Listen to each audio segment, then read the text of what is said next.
Hi friends, exo planets అంటే సౌరమండలం బయట ఉన్న గ్రహాల్లో జీవం గురించి అన్వేషించడానికి, లేదా వేరే గ్యాలక్సీలో ఉన్న లైఫ్ గురించి తెలుసుకోవడానికి, లేదా అంతరిక్షం గురించి ఇంకా ఎన్నో విషయాలు తెలుసుకోవడానికి, పరిశీలించడానికి, పరిశోధించడానికి మనకి అవకాశం ఉంది.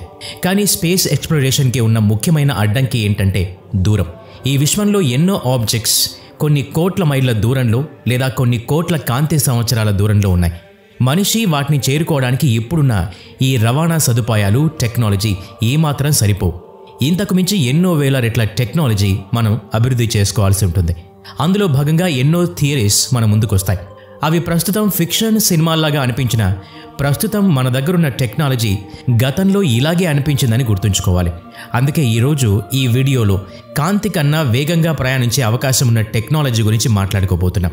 అందుకని ఈ వీడియోని ఎక్కడా స్కిప్ చేయకుండా పూర్తిగా చూడండి. మరి ఇంకెందుకు ఆలస్యం, let's start our today's episode. Elon Musk Mars పైన మనిషి మనుగడ సాగించేలా ప్రణాళికలు వేస్తున్నాడు. అలాగే నాసా కూడా దీనిపై ఎన్నో పరిశోధనలు చేస్తోంది. అయితే ప్రస్తుతం మన దగ్గరున్న స్పీడ్ స్పేస్ క్రాఫ్ట్ ద్వారా కూడా మనం మార్స్ గ్రహాన్ని చేరుకోవాలంటే 5 నెలలు పడుతుంది. ఒకవేళ మనం ఇతర గ్రహాలపై నివాసం ఏర్పరచుకోవాలి అంటే దీన్ని సాధ్యమైనంత తగ్గించాలి. సంతోషించాల్సిన విషయం ఏంటి అంటే కొంతమంది పరిశోధకులు ఒక రకమైన టెక్నాలజీ గురించి ఒక అద్భుతమైన డిస్కవరీ చేశారు. అది లైట్ కంటే స్పీడ్గా ప్రయాణించగలుగుతుంది. దాన్ని వార్ప్ బబుల్ అంటున్నారు. మరి ఈ వార్ప్ బబుల్ అంటే ఏమిటి? ప్రస్తుతం మన విశ్వంలో ఉన్న నియమాల ప్రకారం కాంతి కన్నా వేగంగా ఏదీ ప్రయాణించలేదు. మరి మనం దీన్ని ఎలా సాధ్యం చేయగలుగుతాం? ఒకవేళ ఇలాంటి వార్ప్ బబుల్ అనే దాన్ని మనం తయారు చేశామని అనుకుందాం. దీన్ని మనం ప్రాక్టికల్గా ఉపయోగించగలుగుతామా? దీంట్లో ఈ ప్రశ్నలకి జవాబులు తెలుసుకునే ప్రయత్నం చేద్దాం. దీన్ని సైంటిస్టులు ఎలా తయారు చేశారో చూద్దాం. ఉదాహరణకి మీరు నార్త్ స్టార్ దగ్గరికి వెళ్ళాలి అనుకున్నారు. మన భూమి నుంచి కొన్ని కోట్ల కిలోమీటర్ల దూరంలో ఉంది. మన దగ్గర లైట్ స్పీడ్ కన్నా వేగంగా ప్రయాణించే ఎలాంటి వాహనం లేదు. మన దగ్గర అలాంటి వెహికల్ ఉన్నా దాని దగ్గరికి చేరుకోవడానికి 400 సంవత్సరాలు పడుతుంది. సరే, మనం స్పేస్లో ట్రావెల్ చేయడానికి బదులు స్పేసే మనం అనుకూలంగా మళ్లించగలిగితే, మనం మన ఫైనల్ డెస్టినేషన్ యొక్క దూరాన్ని తగ్గించగలిగితే, అలా చేయటం ద్వారా మనం 400 సంవత్సరాలు కాకుండా కేవలం 4 నెలల్లోనే అక్కడికి చేరుకోగలిగితే, ఇవన్నీ వినటానికి హాస్యాస్పదంగా, అసాధ్యంగా కనిపిస్తాయి. ఇలాంటివన్నీ మనం సైన్స్ ఫిక్షన్ మూవీస్లోనే చూస్తాం. అయితే థియరీకి సైంటిఫిక్గా ఎక్స్ప్లెనేషన్ కూడా ఉంది. కొన్ని సంవత్సరాల నుంచి నాసా ఒక మిషన్ మీద పనిచేస్తోంది, ఆల్క్యూబియర్ వార్ప్ డ్రైవ్.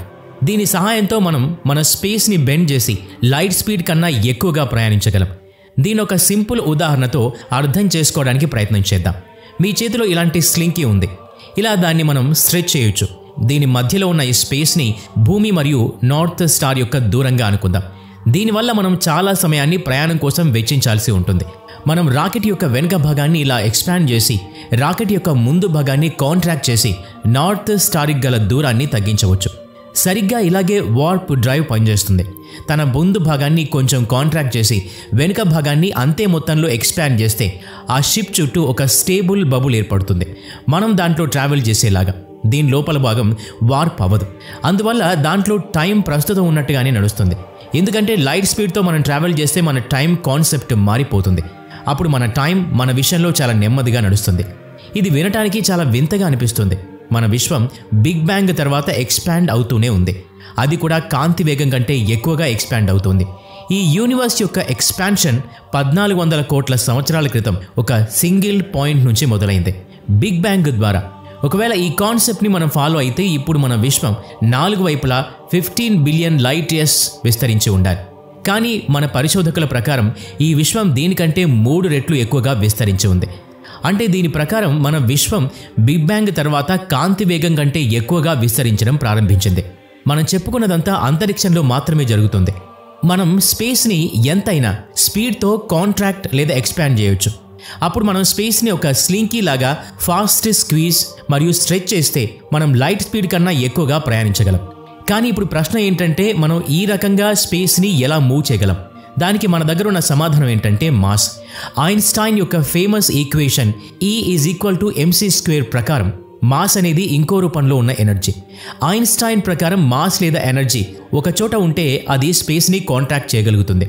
అదే మనం చాలా ఎక్కువ కాంట్రాక్షన్ చేసి వార్ప్ డ్రైవ్ తయారు చేయాలంటే ఎక్కువ మాస్ కావాలి. అది జూపిటర్ కంటే ఎక్కువ ద్రవ్యరాశి అంటే మాసివ్గా ఉండాలి. కానీ మనం ముందు భాగాన్ని కాంట్రాక్ట్ చేయటం అనేది కొంచెం సులువు అని చెప్పొచ్చు. అయితే వెనుక భాగాన్ని ఎలా ఎక్స్పాండ్ చేయాలి అన్నది ఆలోచించాలి. ఈ పని చేయడానికి మనకి నెగటివ్ మాస్ కావాలి. ఇప్పుడు మనం ఈ నెగటివ్ మాస్ కాన్సెప్ట్ని అర్థం చేసుకునే ప్రయత్నం చేద్దాం.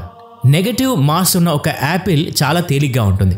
అది గ్రావిటీ కారణంగా రిపుల్ అవుతూ భూమి నుంచి దూరంగా వెళ్ళిపోతూ ఉంటుంది.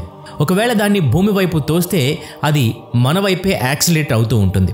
కాబట్టి ఒకవైపు స్పేస్ని వార్ప్ చేయటం అనేది ఒకవైపు బిలీవబుల్గా అనిపించినా నెగటివ్ మాస్ అసలు సాధ్యమయ్యేలా అనిపించదు. అయితే టెక్నికల్లీ ఆలోచించినప్పుడు నెగటివ్ మాస్ని తయారు చేయడం కూడా సాధ్యం అవ్వచ్చు. నెగటివ్ మాస్ తయారు చేయడానికి పరిశోధకులు లేజర్ సహాయంతో రుబీడియం ఆటమ్స్ని వేరువేరు దిశల్లో పుష్ చేశారు. దీనివల్ల అవి స్పిన్ అయ్యే పద్ధతి మారింది. ఆటమ్స్ని లేజర్ సహాయంతో రిలీజ్ చేసినప్పుడు ఎక్స్పాండ్ అయ్యాయి మరియు నెగటివ్ మాస్ డిస్ప్లే అయింది. అంటే దీని అర్థం మాస్ని మీ షిప్ వెనకాల వేసి స్పేస్లో ప్రయాణించవచ్చు అని కాదు. నెగటివ్ మాస్ అనేది యూనివర్స్లో కూడా ఎక్కడో చోట ఉండొచ్చు.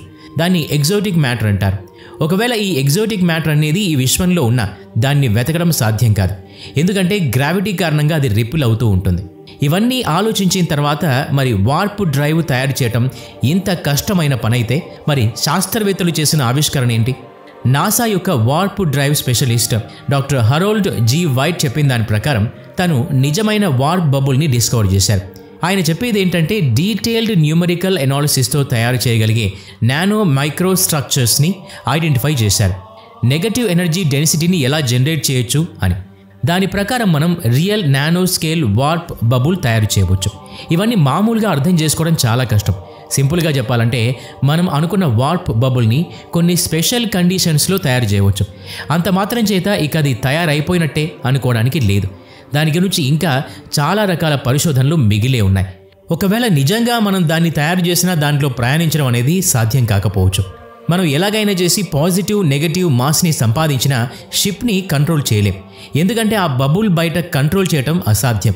ఒకవేళ మీరు ఏదో ఒక రకంగా ఈ నార్త్ స్టార్ దగ్గరికి చేరుకున్న మధ్యలో మీ ప్రయాణం అంతా మీరు ఎన్నో పార్టికల్స్ని అలాగే కాంతిని మీ యొక్క షిప్ ద్వారా తీసుకెళ్తారు. ఇదంతా మీ యొక్క స్పేస్ షిప్ మీద జమ అయి ఉంటుంది.